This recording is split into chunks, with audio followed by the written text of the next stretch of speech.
لا يعني اسمحي لي أن أصحح لك، هذه الميليشيات أنشئت منذ منتصف عام 2012، وكل ما جرى أنه تم شرعنتها بعد دخول داعش إلى الموصل. كل الميليشيات العاملة اليوم تحت مسمى الحشد الشعبي كانت قائمة وموجودة ولها مقرات منذ منتصف عام 2012. هذا أولا. الأمر الثاني، ليس هناك أي غطاء قانوني أو دستوري لعمل هذه الميليشيات.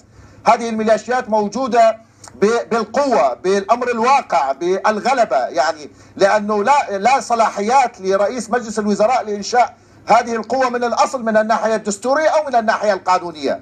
الأمر الثالث المهم، ليس فقط الميليشيات هي عنصر الإشكال، لا، هنا لدينا أكثر من عنصر إشكال في الموصل. القوات الأمنية والقوات العسكرية نفسها عنصر إشكال. يعني لنتذكر فقط ما فعلته هذه القوات قبل داعش، يعني عملية الإذلال المنهجية التي مارستها ضد أهالي نينوى والباقي المناطق هي التي كانت السبب في نشوء ظاهرة داعش من الأساس. لا أحد يستطيع أن يخفي ذلك. أيضا هناك نعم، أتحول ضيفي في الاستوديو.